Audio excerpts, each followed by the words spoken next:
Hello friends, good afternoon दोस्तों। ये video हमारा एसएससी जीडी एग्जाम 2023-24 का मॉडल पेपर नंबर 1 है, जिसमें हम लोग एसएससी जीडी एग्जाम में पूछे जा सकने वाले मोस्ट इंपॉर्टेंट सिलेक्टेड प्रश्नों को सॉल्व करेंगे। तो दोस्तों, आप लोग इन्हें कॉन्सेंट्रेट होकर सॉल्व करें। क्वेश्चंस कम सॉल्व होने पर पुनः प्रश्नों का रिवीजन करें, ताकि एसएससी जीडी एग्जाम 2023-24 में आप लोग जीके, जीएस, करंट अफेयर्स व हिंदी के टॉपिक से अच्छा स्कोर कर सकें।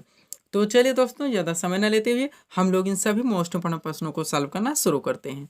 दोस्तों, क्वेश्चन नंबर 1 है हमारा, जैन धर्म के 24वां एवं अंतिम तीर्थंकर कौन थे। मोस्ट इंपोर्टेंट टॉपिक रहेगा आपको दोस्तों, ध्यान रखिएगा आप लोग। जैन धर्म हो गया, बौद्ध धर्म हो गया, शास्त्रीय नृत्य एवं लोक नृत्य हो गया, वादक एवं वाद्यंत्र हो गया, पंचवर्षीय योजना हो गया, जनगणना 2011 हो गया, खेल जगत हो गया, ज्योग्राफी में नदियों से संबंधित क्वेश्चन हो गए, आपके मूल अधिकार हो गए, मौलिक कर्तव्य हो गए, राजनीति के नीति निर्देशक सिद्धांत हो गए। ये सारे ऐसे इंपॉर्टेंट टॉपिक्स रहेंगे जहां से लगभग आपके हर शिफ्ट में क्वेश्चंस देखने को मिलेंगे। तो यहाँ से जितने क्वेश्चन आप लोग कवर कर सकते हैं, पूरी तरह से कवर करने का प्रयास करें। तो चलिए दोस्तों, देखते हैं इस क्वेश्चन को। जैन धर्म के 24वें एवं अंतिम तीर्थंकर कौन थे। करेक्ट आंसर होगा आपका महावीर स्वामी। अब इस टॉपिक से जितने भी क्वेश्चन पूछे जा सकते हैं दोस्तों, हम लोग उनको कवर करने का प्रयास करेंगे। ध्यान दीजिएगा, इंपॉर्टेंट फैक्ट है हमारा। दोस्तों चलिए, कॉन्सेप्ट नंबर 1 है, जैन धर्म में कुल 24 तीर्थंकर हुए थे। ध्यान रखिएगा आप लोग, जैन धर्म में टोटल 24 तीर्थंकर हुए थे। जैन धर्म के प्रथम तीर्थंकर ऋषभदेव थे। प्रथम भी ध्यान रखिएगा, जैन धर्म के प्रथम तीर्थंकर ऋषभदेव थे, जिन्हें जैन धर्म का संस्थापक माना जाता है। जैन धर्म के 24वें एवं अंतिम तीर्थंकर महावीर स्वामी थे, जिन्हें जैन धर्म का वास्तविक संस्थापक माना जाता है। ध्यान रखिएगा, जितने भी क्वेश्चन बन सकते हैं दोस्तों, पूरी तरह से क्लियर करके एक साथ लेके आए हैं आप लोगों के लिए। अगला दोस्तों हमारा कॉन्सेप्ट है, महावीर स्वामी ने अपने उपदेश प्राकृत भाषा में दिए थे। ये भी ध्यान रखेंगे, जैन धर्म के 24वें एवं अंतिम तीर्थंकर महावीर स्वामी थे, जिन्हें जैन धर्म का वास्तविक संस्थापक माना जाता है, और ये अपने उपदेश प्राकृत भाषा में दिए थे। जैसे कि बौद्ध धर्म हो गया हमारा, महात्मा बुद्ध ने अपने उपदेश पाली भाषा में दिए थे। अगला कॉन्सेप्ट है, पार्श्वनाथ जैन धर्म के 23वें तीर्थंकर थे। कौन से थे? 23वें थे। तो प्रथम ऋषभदेव, 23वें पार्श्वनाथ और 24वें एवं अंतिम महावीर स्वामी। ध्यान रखिएगा। अगला कॉन्सेप्ट है, महावीर स्वामी का जन्म वैशाली के निकट कुंडग्राम में 540 ईसा पूर्व में हुआ था। इनके वसवन का नाम वर्धमान था। ये सारे क्वेश्चन है दोस्तों जो इस टॉपिक से पूछे जाते हैं।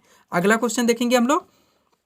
अगला क्वेश्चन दोस्तों, महत्वपूर्ण समाज सुधारक से। ध्यान रखिएगा, 6 से 7 हाईलाइटेड व्यक्ति हैं। आपके हर शिफ्ट में यहाँ से क्वेश्चन देखने को मिलेंगे, चाहे जो भी एग्जाम हुआ दोस्तों। जीडी आप देख लीजिए जो हुआ है, उसके बाद एमटीएस हुआ है, सीजीएल हुआ गया, सीएचएसएल हुआ, दिल्ली पुलिस कांस्टेबल का हुआ, सब में दोस्तों भर भर के इन सब टॉपिक से क्वेश्चन पूछे गए हैं। क्वेश्चन है, जैन आर्य समाज की स्थापना किसने की थी। राइट आंसर होगा स्वामी दयानंद सरस्वती ने। अब चलिए एक्स्ट्रा फैक्ट में, जहां से सारी चीजें क्लियर होंगी। आर्य समाज की स्थापना स्वामी दयानंद सरस्वती ने 1875 में बंबई में की थी। तीनों चीजें ध्यान रखिएगा, किसने की थी, कब की थी और कहाँ की थी। अगला कॉन्सेप्ट है, स्वामी दयानंद सरस्वती की सत्यार्थ प्रकाश नामक कृति भी है। ये भी बार बार पूछा जाता है, और इन्होंने वेदों की ओर लौटो का नारा भी दिया था। अगला कॉन्सेप्ट है, ब्रह्म समाज की स्थापना 1828 ईस्वी में राजा राम मोहन राय के द्वारा की गई थी। ये भी ध्यान रखेंगे, तो इनके द्वारा, राजा राम मोहन राय के द्वारा 1828 में ब्रह्म समाज की स्थापना की गई थी। अगला कॉन्सेप्ट है, राजा राम मोहन राय को भारतीय पुनर्जागरण का मसीहा भी माना जाता है। ये भी क्वेश्चन पूछा जाता है। अगला कॉन्सेप्ट है, रामकृष्ण मिशन की स्थापना स्वामी विवेकानंद ने 1897 ईस्वी में की थी। ये भी ध्यान रखेंगे। और सत्य शोधक समाज की स्थापना ज्योतिबा फुले ने की थी। वह प्रार्थना समाज की स्थापना आत्माराम पांडुरंग ने की थी। सारी चीजें ध्यान रखेंगे। महत्वपूर्ण समाज सुधारक से दोस्तों जितने क्वेश्चन बन सकते हैं, अधिकांश क्वेश्चन हम एक साथ लेके आप लोगों के लिए आ गए हैं। आगे चलते हैं दोस्तों हम लोग। अगला क्वेश्चन दोस्तों, भारतीय संविधान में मूल अधिकारों का वर्णन संविधान के किस भाग में। मोस्ट इंपोर्टेंट क्वेश्चन है, भारतीय संविधान में मूल अधिकारों का वर्णन संविधान के किस भाग में। मोस्ट इंपोर्टेंट टॉपिक रहेगा आपका दोस्तों मूल अधिकार। अब चलिए, इसका आंसर होगा भाग 3 में। करेक्ट आंसर क्या होगा, भाग 3 में। अब देखिएगा दोस्तों, जितने भी क्वेश्चन यहाँ से बनते हैं, भारतीय संविधान में मूल अधिकारों का वर्णन अनुच्छेद 12 से 35 तक है। सबसे पहले ध्यान रखिएगा, जो कि संविधान का भाग 3 है। प्रारंभ में नागरिकों को 7 मूल अधिकार प्राप्त थे, लेकिन 44वें संविधान संशोधन 1978 के द्वारा संपत्ति के अधिकार को मूल अधिकार से हटाकर एक विधिक अधिकार यानी कि एक कानूनी अधिकार बना दिया गया। वर्तमान में टोटल मूल अधिकारों की संख्या 6 है। तो 44वां संविधान संशोधन, ये भी ध्यान रखिएगा, प्रारंभ में 7 मूल अधिकार थे, लेकिन 44वें संविधान संशोधन 1978 के द्वारा संपत्ति के अधिकार को मूल अधिकार से हटाकर एक विधिक अधिकार यानी कि एक कानूनी अधिकार बना दिया गया। तो वर्तमान में टोटल मूल अधिकारों की संख्या 6 है। ये भी क्वेश्चन पूछा जाता है, वर्तमान में संपत्ति का अधिकार कैसा अधिकार है, तो एक विधिक अधिकार है, एक कानूनी अधिकार है। ये भी ध्यान रखेंगे। अब चलते हैं वो 6 दोस्तों जो हमारे मूल अधिकार हैं उनके बारे में बात करते हैं। देखिएगा दोस्तों, मोस्ट इंपोर्टेंट क्वेश्चन है यहाँ पे। जो फैक्ट हमारा लगा हुआ है, सबसे पहले समानता का अधिकार जो कि 14 से 18 चलता है। उसके बाद स्वतंत्रता का अधिकार जो कि 19 से 22 चलता है। फिर है शोषण के विरुद्ध अधिकार जो कि अनुच्छेद 23 व 24 में है। फिर है धार्मिक स्वतंत्रता का अधिकार 25 से 28 में है। फिर है संस्कृति एवं शिक्षा संबंधी अधिकार जो कि अनुच्छेद 29 और 30 में है। और लास्ट है हमारा संवैधानिक उपचारों का अधिकार जो कि अनुच्छेद 32 में। ध्यान रखिएगा, हर दोस्तों शिफ्ट में यहाँ से क्वेश्चन देखने को मिलेंगे, आर्टिकल से हो या कब हटाए गए, किसमें है, किनका वर्णन है, कैसे है, ये सारे क्वेश्चन पूछे जाएंगे दोस्तों। पूरी तरह से कवर करने का प्रयास कीजिएगा। अब चलिए दोस्तों, यहाँ पे हमारा 4 PDF लगा हुआ, थोड़ा सा इनके बारे में बात करेंगे, पुनः क्वेश्चन की ओर चलेंगे। ध्यान दीजिएगा दोस्तों। सबसे पहले हमारा लगा हुआ बिहार एसआई का, जिसमें दोस्तों टोटल 15 सेट के जरिए यानी 15 PDF के जरिए हम लोग इनके पूरे पाठ्यक्रम को अच्छी तरह से कवर कर रहे हैं, जिसमें दोस्तों हमारे 6 वीडियो पब्लिश भी कर दिए गए हैं। बाकी जो हमारे बच रहे हैं 9 दोस्तों PDF या वीडियो आप कह सकते हैं, वो 2 दिन के अंदर दोस्तों पब्लिश किए जाएंगे, यानी 13 तारीख के अंदर दोस्तों इसके पूरे PDF को दे दिया जाएगा। तो जो लोग दोस्तों चाहते हैं, इनके अच्छे कंपटीटर हैं, वो दोस्तों नीचे हमारा व्हाट्सअप नंबर लगा हुआ है, वहाँ पर मैसेज करके जुड़ सकते हैं। उसके बाद दोस्तों हमारा बिहार एसएससी आप लोग जानते हैं फरवरी में इसका भी एग्जाम है, बिहार एसएससी 10+2 2023। इसमें आपका पाठ्यक्रम दोस्तों रीजनिंग है, मैथ है, सामान्य ज्ञान है, सामान्य विज्ञान है, उसके बाद करंट अफेयर्स आपका जुड़ा हुआ है। तो दोस्तों जो लोग चाहते हैं सामान्य, आप लोग लग सकते हैं सामान्य ज्ञान, सामान्य विज्ञान और करंट अफेयर्स का, ये इतना यहाँ से दोस्तों लगभग आपके 80 से 90 क्वेश्चन क्लियर करवाए जाएंगे PDF के जरिए। बाकी जो आपका रीजनिंग और मैथ बच्चा है दोस्तों, वो आप लोगों को वीडियोस देख के क्लियर करने होंगे। तो चाहते हैं दोस्तों तो 50 रुपीज़ इसकी भी कीमत है, आप लोग व्हाट्सएप पर मैसेज करके जुड़ सकते हैं। उसके बाद दोस्तों जो हमारा ये चल रहा है SSC GD 2023-24, जिसका हम लोग दोस्तों यहाँ पे स्टडी कर रहे हैं, इसका टोटल 25 PDF दिया जाएगा। कितना? 25 PDF के जरिए इसके पूरे पाठ्यक्रम के, जिसमें हमारा हिंदी आएगा, GK GS और करंट अफेयर्स आएगा।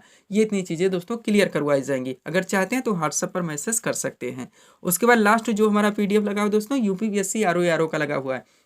इसमें PT में दोस्तों जो 2 पेपर करवाए जाएंगे, आप लोग जानते हैं 140 का हमारा होगा सामान्य अध्ययन का और 60 क्वेश्चन का हमारा दोस्तों सामान्य हिंदी का करवाया जाएगा, जिसमें 6 चैप्टर शामिल किए जाएंगे। इनके PDF दोस्तों टोटल हमारे 40 सेट में आएंगे। अगर आप चाहते हैं तो व्हाट्सएप पर मैसेज कर सकते हैं। इसकी कीमत 100 रुपये रखी गई है, क्योंकि आप लोग जानते हैं दोस्तों 4600 से 4800 ग्रेड पे की वैकेंसी है। इसके कलेक्शन करने में मटेरियल में दोस्तों काफ़ी ज़्यादा मेहनत करनी होगी। तो जो लोग चाहते हैं दोस्तों व्हाट्सएप पर मैसेज करके जुड़ सकते हैं। अब चलते हैं दोस्तों नेक्स्ट क्वेश्चन की ओर हम लोग। अगला क्वेश्चन है दोस्तों बांधवगढ़ राष्ट्रीय उद्यान किस राज्य में स्थित है। सबसे पहले क्वेश्चन करेंगे, पुनः जितने यहाँ राष्ट्रीय उद्यान से पूछे जाते हैं हम लोग एक साथ देख लेंगे। तो राइट आंसर क्या होगा? बांधवगढ़ राष्ट्रीय उद्यान किस राज्य में स्थित है? मध्य प्रदेश में। अब चलिए एक साथ देख लीजिए। काजीरंगा राष्ट्रीय उद्यान आप लोग जानते होंगे, एक सिंह वाली गणे के लिए प्रसिद्ध है, असम में पड़ता है। मानस वन्यजीव अभ्यारण्य ये भी असम में पड़ता है। दुधा राष्ट्रीय उद्यान ये उत्तर प्रदेश में पड़ता है। जिम कार्बेट राष्ट्रीय उद्यान ये उत्तराखंड में पड़ता है। सुंदरवन टाइगर रिजर्व ये पश्चिम बंगाल में पड़ता है। गिर राष्ट्रीय उद्यान ये गुजरात में पड़ता है और इंद्रावती राष्ट्रीय उद्यान छत्तीसगढ़। ये सारे वो दोस्तों क्वेश्चन है जो कि आपके वनडे एग्जाम्स में बार बार भर भर के पूछे जाते हैं। तो यहाँ से इतना क्लियर कर लेंगे दोस्तों तो आपके क्वेश्चन मिस नहीं होंगे। अगला क्वेश्चन देखेंगे हम लोग। क्वेश्चन दोस्तों कलिंग पुरस्कार किस क्षेत्र में प्रदान किया जाता है? मोस्ट इंपोर्टेंट क्वेश्चन है। सबसे पहले इसका आंसर करेंगे, पुनः जितना क्वेश्चन दोस्तों पुरस्कार से पूछा जाता है एक साथ क्लियर कर लेंगे। क्वेश्चन है कलिंग पुरस्कार किस क्षेत्र में प्रदान किया था? तो विज्ञान के क्षेत्र में दिया था। किस क्षेत्र में? विज्ञान के क्षेत्र में। अब देखिए महत्वपूर्ण पुरस्कार से संबंधित, सबसे पहले ग्रेमी पुरस्कार ये संगीत के क्षेत्र में दिया जाता है। बुकर पुरस्कार ये साहित्य के क्षेत्र में दिया जाता है। ऑस्कर पुरस्कार ये फिल्म के क्षेत्र में दिया जाता है। पुलित्जर पुरस्कार ये पत्रकारिता के क्षेत्र में दिया जाता है। नोबेल पुरस्कार ये टोटल 6 क्षेत्रों में दिया जाता है। ध्यान रखेंगे किसमें किसमें? साहित्य में, चिकित्सा में, भौतिकी में, रसायन में, अर्थशास्त्र में एवं शांति के क्षेत्र में। टोटल 6 क्षेत्रों में नोबेल पुरस्कार प्रदान किया जाता है। नोबेल पुरस्कार यहाँ पे नीचे लिख भी दिया गया है दोस्तों। नोबेल पुरस्कार कुछ क्षेत्रों में यानी कि 6 क्षेत्रों में प्रदान किया जाता है। ध्यान रखेंगे ये थे दोस्तों पुरस्कारों से संबंधित क्वेश्चन। अगला क्वेश्चन देखेंगे हम लोग। क्वेश्चन है दोस्तों नीति आयोग। आप लोग जानते हैं मोस्ट इंपोर्टेंट टॉपिक ये भी रहेगा आपका। नीति आयोग की स्थापना कब हुई थी? राइट आंसर होगा 1 जनवरी 2015 को। अब चलिए इससे मिलते जुलते जितने क्वेश्चन बन सकते हैं एक साथ क्लियर कर लेते हैं।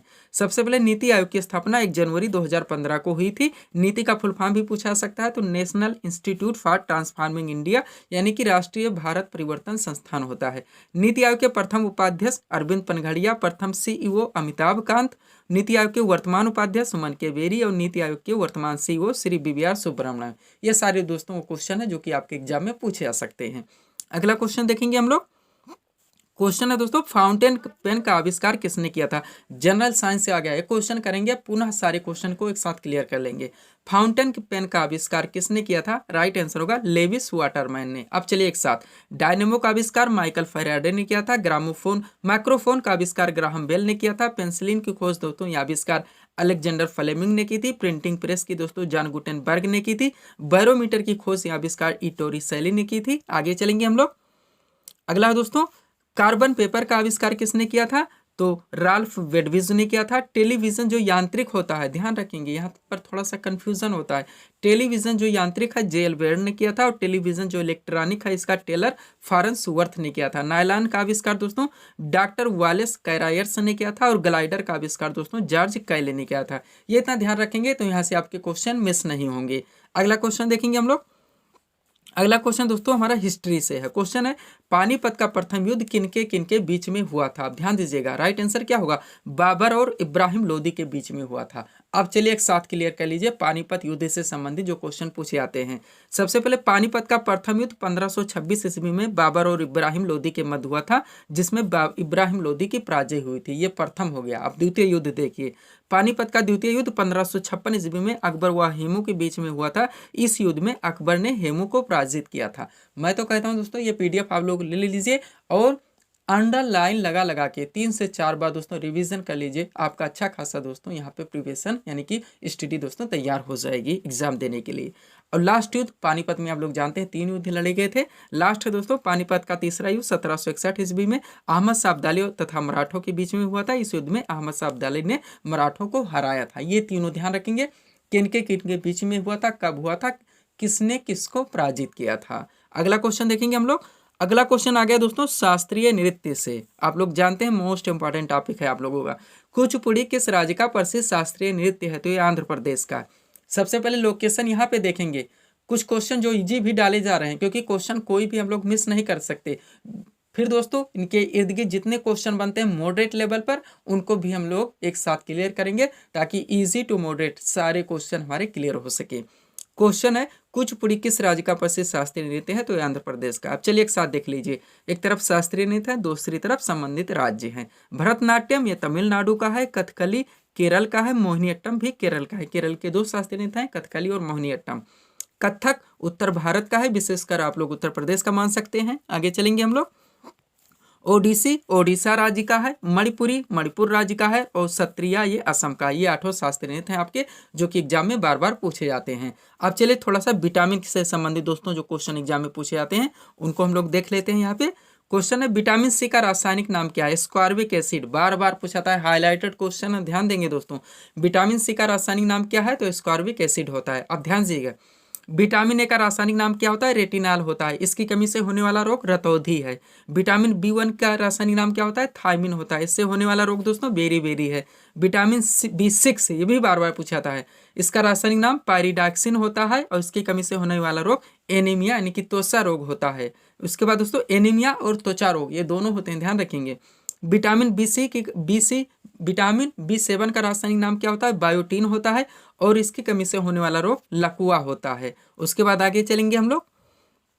अगला दोस्तों हम लोग बात कर चुके हैं विटामिन सी। इसका रासायनिक नाम एस्कॉर्बिक एसिड होता है। इसकी कमी से होने वाला रोग स्कर्वी है।